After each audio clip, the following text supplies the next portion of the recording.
Now we got it. So, hi everybody. Thanks for having me, Samantha. Like she said, my name is Marty McMahon. I'm the district archaeologist for the Spring Mountains National Recreation Area. We're part of the Humboldt-Toiyabe National Forest. And thanks everybody for being here tonight. So I thought since last time I did historic sites, I'd do prehistoric ones tonight. But if I ramble off, bear with me. So I'd like to do a land acknowledgement. The Spring Mountains National Recreation Area is on lands that are part of the traditional homelands of 7 Southern Paiute tribes, also known as Nuwu or Nuwubi. Okay, a little bit about the National Recreation Area. If you weren't with us the last time, the NRA is a congressionally designated area, so it's established to preserve recreation opportunities on public lands, hosting significant natural and scenic resources. So we are one of about 40 in the country, and us and Lake Mead in this particular area of Nevada. And the NRA was designated in 1993. So I'd like to talk to you a little bit about our prehistoric sites and how we manage them. We get a lot of damage because we have a lot of recreation, whether it's the developed canyons or on the west side with the dispersed camping. And most of the time it's absolutely unintentional. Most folks don't know they're in an archaeological site, and we really don't want to put up big signs that say, hey. Occasionally we do have folks pick up stuff that they recognize as artifacts and bring them in and go, we want to preserve this. And the best I can tell them is take a picture, take a point, or I forget what group used the take pictures and leave footprints kind of thing. What it does when you remove those artifacts are to take part of the story away. So if we have all of the little bits and pieces in one place and can look at them and see their relationships, then the site has a story to tell us about its history, about what went on there, and who was there, and in some cases, very specifically when they were there. Although that one's a little tougher with the prehistoric sites. All right, so the NRA has 916 recorded sites. We know of others that are not yet recorded, and if we don't have a project in that area, oops, we won't be actually going out there to record it. If we have a project, that's a different animal altogether. We have 40 sites that have either multiple components, prehistoric and historic, or variations of prehistoric, and 138 historic. So the remainder are prehistoric sites, a lot of which are just little lithic scatters. So we get a few flakes, we might get a tool, but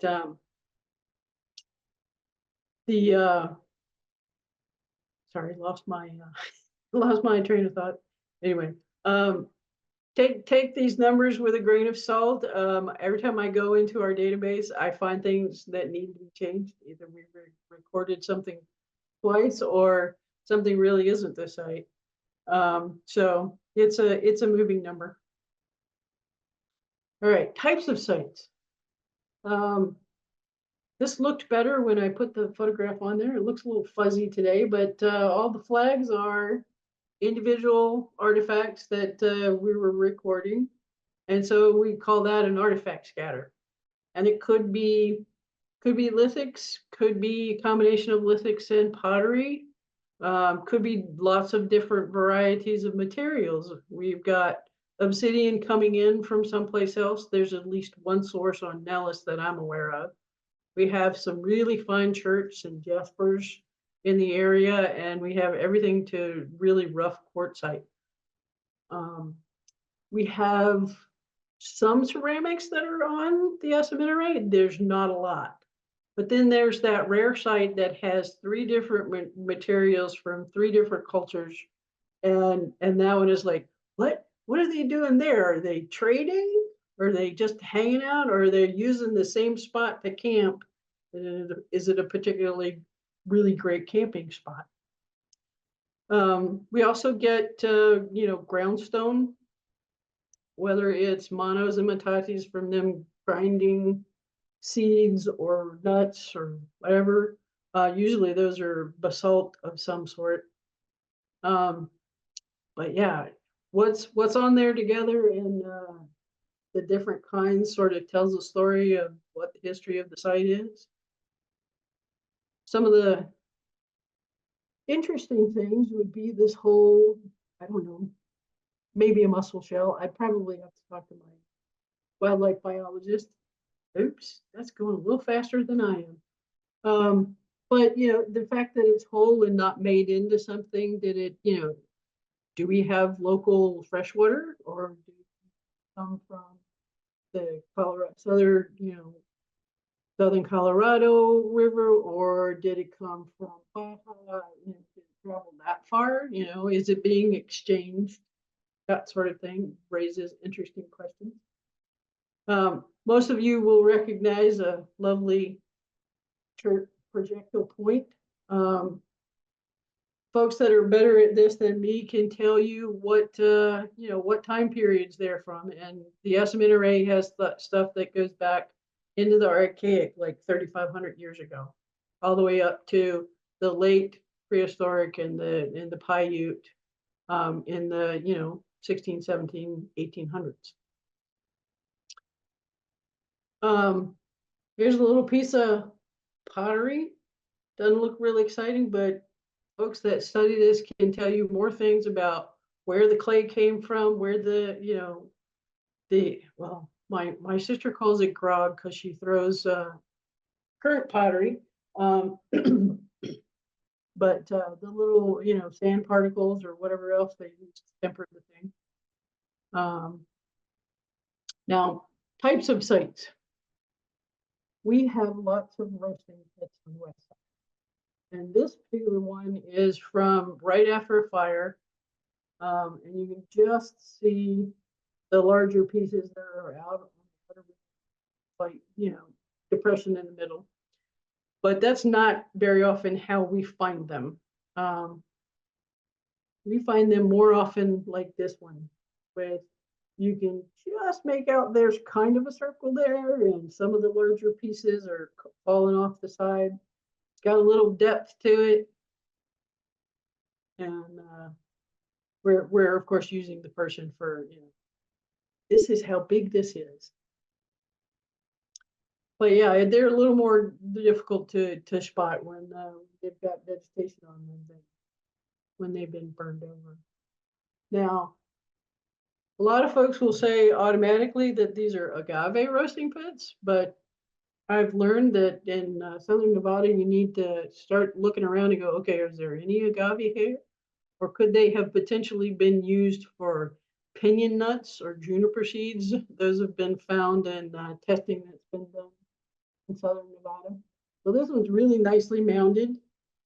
And the next one, you can just, it must have been a really big one, because the circle outside is fairly large, and then of course it's got a tree going in the middle. I think that's a juniper. But yeah, how we find these things with our survey, it always sort of amazes me that we can recognize them on the ground, especially with vegetation on. Other lovely things that we have on the are pictographs and petroglyphs. This particular sort of brought it up about, people inadvertently damaging sites. It's hard to see what was red paint on an orange rock, and it's sort of faded over the years. And if you're not aware that it's there, then there's the potential for damage. Shortly before I got here in 2020, a group of, I guess OHV, it may have been rock crawlers, inadvertently strayed into one of our sites. Our law enforcement happened to be there at the time and stopped them. They're like, oh, but this is okay if we go up this wash or this. And it's like, oh, that's okay on BLM land, but the rules are a little bit different on Forest Service. what ended up happening is they got misdemeanor charges and fines under the Archaeological Resource Protection Act from 1979. Under ARPA, depending on the amount of damage done to a site is whether it's a misdemeanor or a felony. And we really don't like to have to do that to folks that are in a site inadvertently. But it really is something to do in order to protect these Marty, sites. it's Yeah? hard to hear you. I can switch to a headset. If you give me just a second to sort of change out the USB plugs, see if that'll help. Okay. Sorry about that. I meant to have.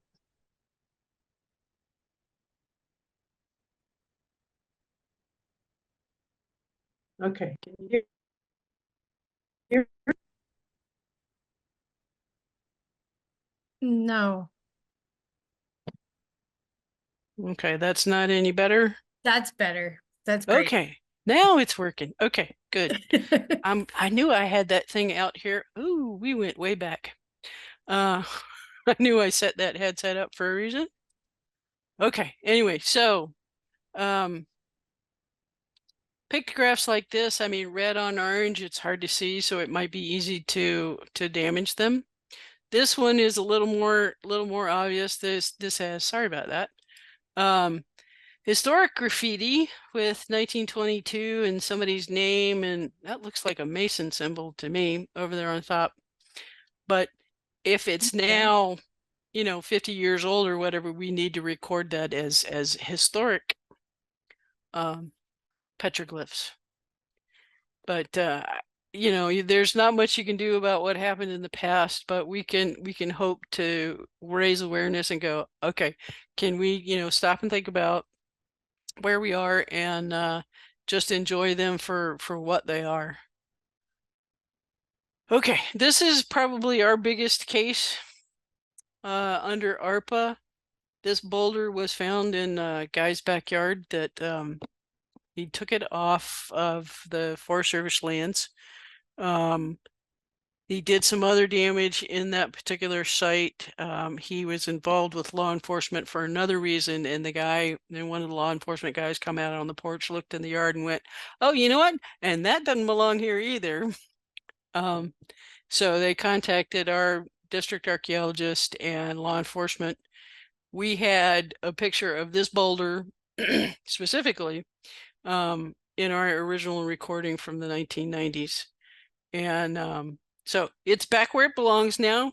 Unfortunately, the man was charged with a felony and got several years in addition to whatever else he was involved with law enforcement from. But this is an extreme example. It's not very often that we have this kind of damage done, and it wasn't just this he took out of the site. It looks like he broke another one to get that one out.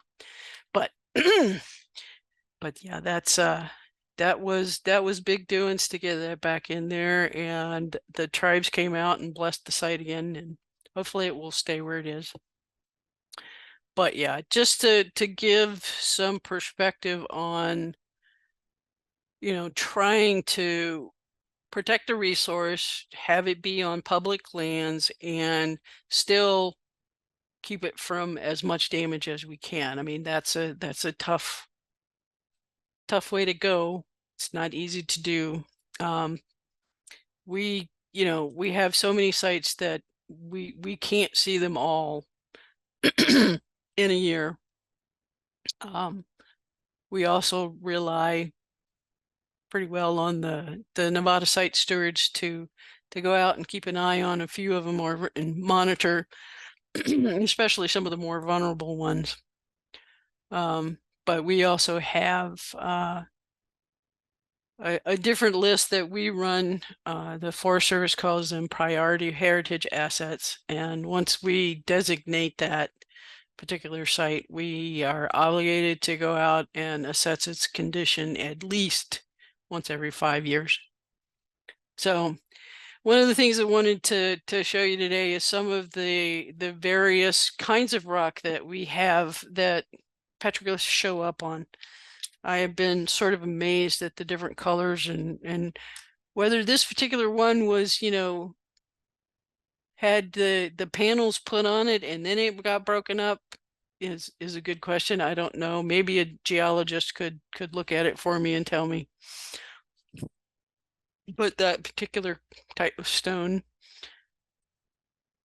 Here's and this is oddly enough from the same site. So there's some very, very different kinds of rock and stone in these where we're finding petroglyphs. Excuse me. The angles on them are sometimes, you know, they're vertical, sometimes they're horizontal. And this one, and I'll show you the bigger picture of this one in just a minute, is at such an angle. I want to say it's like 45 degrees, but they are excuse me.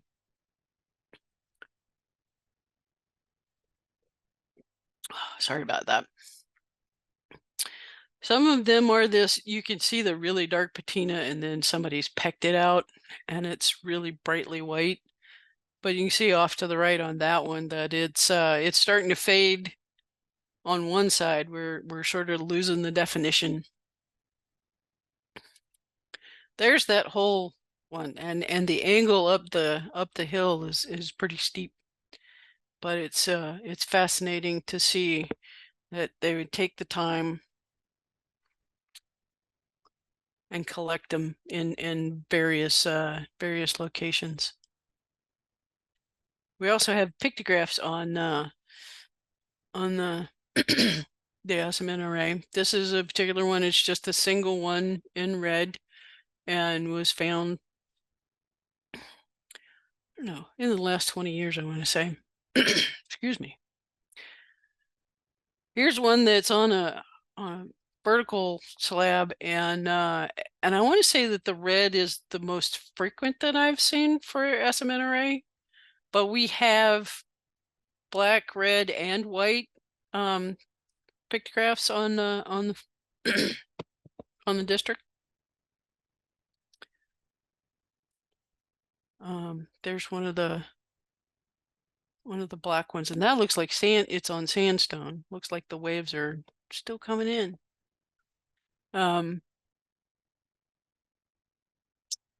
Anyway, let's see. And that's from the same site in white. So when you get sites that have different colors, my question is, you know, did the folks come back at a different time and use the different colors, or are they using them all at the same time? Are they celebrating a particular event?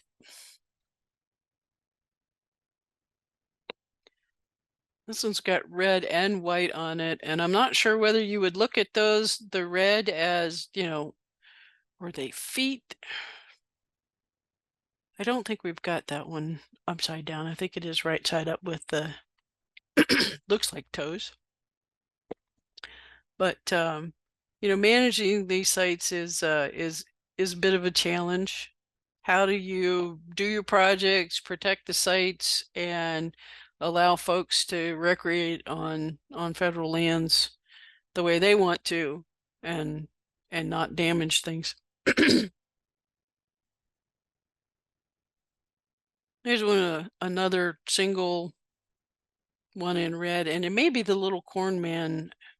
I think we'll have another picture later on in the petroglyphs that also does that particular shape.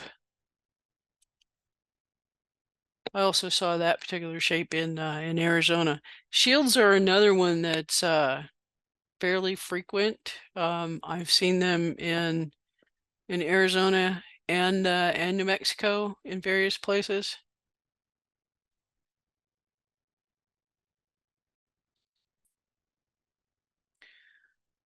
Now this is one that's got lots in a very short area.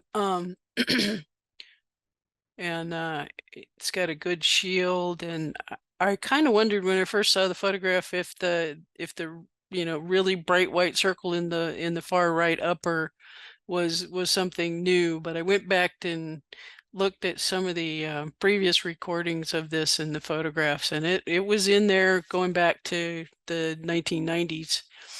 But it is very much brighter. So I wonder if it was later in time than when the shield was done or when some of the other elements were put on there. And I'm really not one that is comfortable trying to interpret what any of this means. So anybody else is braver, you're more than welcome to take a shot at it. The looks like mountain goat to me in the middle of that one, but I've also seen the squiggle lines elsewhere that symbolized, I think, a snake.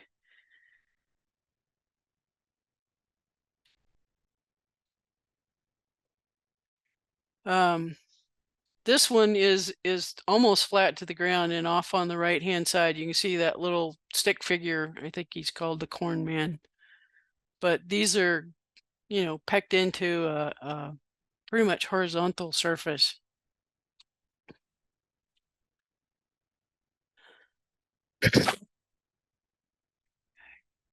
So, does anybody have any questions? So far, I don't have any on the thing, but if anybody does, feel free to type it in now. And we can always go back and spend a little more time with some of the petroglyphs one, because or the pictographs one, because I like them. They do grab your attention.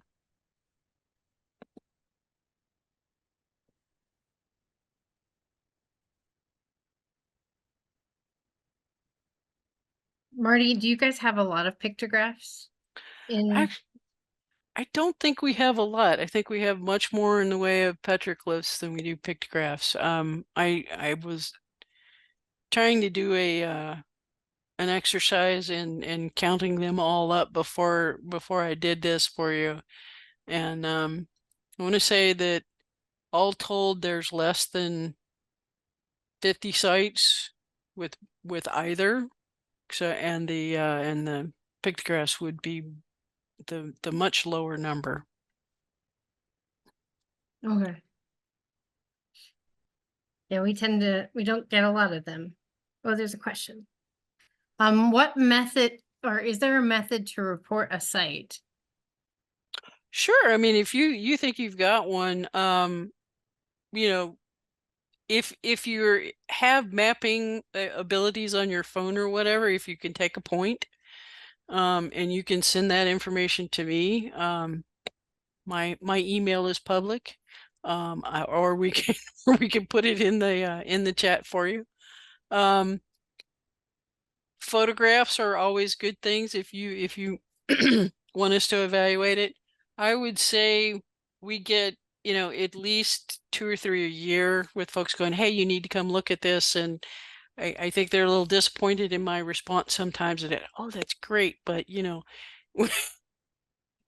we can't be hurrying off to go look at them all. It would be lots of fun, but my boss has other things on my to-do list.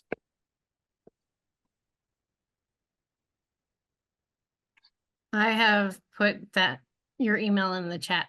Okay, cool. That's great. Also, if you're not into email and you're want to pick up the phone, the visitor center, the visitors gateway, those folks over there know how to get you in touch with me. So that's a general public number that if you have questions or concerns, especially if you think you've found a site that's damaged. But some of the ones that I've visited since I got here, and I appreciate Greg and one of the other stewards that I went out with last October, is they have, this longevity of having gone out to these sites multiple times over multiple years, and they can tell you, or they can tell me more about what's changed about it.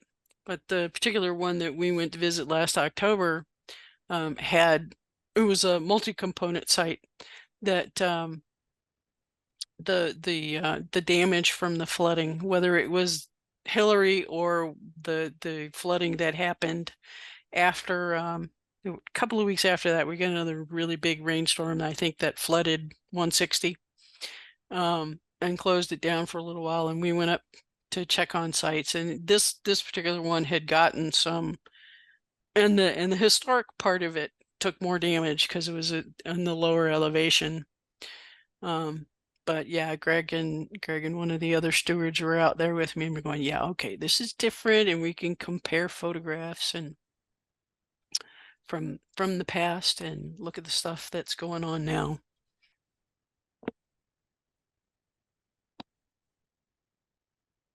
Any other questions? Well, if any of you guys are interested, the site stewardship program does monitor some of the sites out there. And you are welcome to, if you're interested, ask me about them so I can pair you up with the site if possible.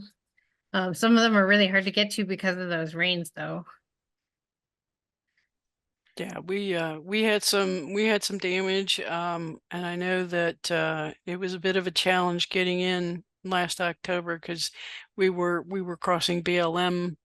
The road went across BLM and then back onto Forest Service, and it was a good challenge to have a high enough clearance to get through the ruts and the new arroyos. So our next question, are some sites managed by BLM versus Forest Service? Well, we try to keep them separate, but a lot of our lands have formerly been BLM, so they may have records. But yeah, they whatever the last lines that were drawn in 1993 with the designation of the National Recreation Area, whatever's inside those lines, we manage. Occasionally we will go out if something sort of crosses a line. We'll go out together with the BLM archaeologist.